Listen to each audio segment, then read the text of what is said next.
So, what if you had a perfect plan, a mathematical certainty designed to save civilization from, about 30,000 years of darkness? A plan that accounts for wars, economics, the whole sweep of history. But then, what happens when that perfect future gets attacked by two things it was never built for? First, a brilliant general who is absolutely convinced he can defy destiny. And second, a mutant who can literally break minds. Well, that's the story we're diving into. The entire plan, the whole thing, rests on this one revolutionary idea, psychohistory. You see, its creator, Seldon, figured out that you can't predict what one single person is going to do tomorrow. It's impossible. But a quadrillion people, all at once? Well, their mass reactions to social and economic pressures, that becomes as predictable as a ball bouncing off a wall. This science is basically the engine of destiny, the blueprint for the next 1,000 years. And Seldon's prediction was frankly grim.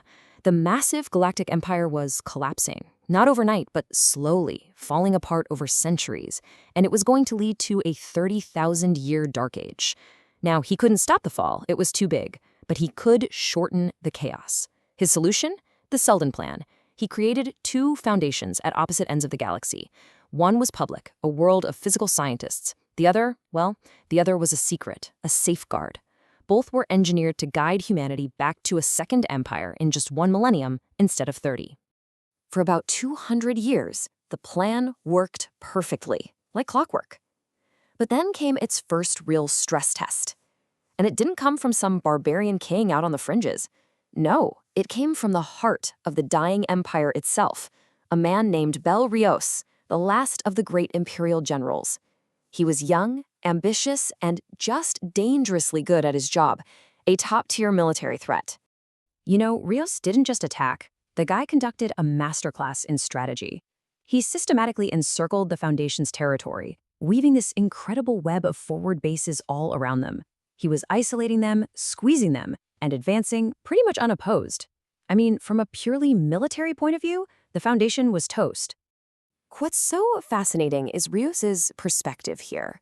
He actually knew about the Seldon Plan, this whole idea that the future was already written out by a guy who had been dead for centuries.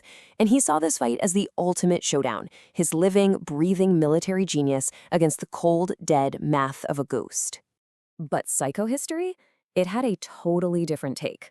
As one scholar, Dusambar, explained it, the plan didn't rely on the Foundation being strong, it relied on the Empire being weak. That dead hand wasn't just Seldon's math, it was the unstoppable social rot of the Empire itself. Riose thought he was fighting the Foundation, but really, he was fighting history. And you just can't win that fight. And this right here, this is a brilliant illustration of how the plan was supposed to work. See, a strong emperor stays in power by getting rid of any potential rivals. So when your best general starts winning too much, becomes a little too popular, well, he suddenly looks like a threat. Riose was recalled not because he was losing, but because he was winning. He was arrested, tried for treason, and executed. The Foundation won without ever fighting the main Imperial fleet. And for everyone watching, the message was loud and clear. The future was written. The Seldon Plan wasn't just a guide, it was destiny. It looked completely infallible. But that infallibility was resting on a huge flaw. Psychohistory could predict the actions of quadrillions of people, but it couldn't predict the actions of one single, powerful, unpredictable person. And that was the plan's second test, a total wild card, a threat known only as the Mule. You really have to understand the difference between these two enemies because it is absolutely crucial. Bel Riose was a known problem, a problem of ships and guns that Seldon's math could totally handle. The Mule, on the other hand, was a statistical impossibility, a single guy with the power to single-handedly bend the behavior of entire populations. He was a random event that just completely broke the math. And his weapon wasn't a super laser or some giant fleet. No, it was emotion itself. Using his mental powers, he could reach into the minds of his followers and basically install absolute fanatical loyalty. And for his enemies, he did the exact opposite. He could make the bravest general feel such deep, crippling despair that surrender felt like the only logical choice. The effect was just catastrophic. I mean, how do you fight an enemy who can make your own soldiers love him more than they love you? Entire planets, even the most heavily defended ones, would just give up. Admirals would hand over perfectly good fleets. The Foundation's entire military, which was built to fight physical wars, was completely and totally useless. It was rotting from the inside out. So, this brings us to probably the most dramatic moment in the Foundation's history. Defeated, demoralized, the leaders all gather in the Time Vault for the scheduled holographic appearance of Hari Seldon. They're beaten, yeah, but they still believe Seldon saw this coming. They're just waiting for him to tell them what to do next. The hologram of Seldon flickers to life, looking out at them from across the centuries, and he starts talking about the completely wrong crisis. He congratulates them for overcoming a civil war between the government and independent traders, a war that never even happened. You can just imagine the silence in that room. The reality of the situation was horrifying.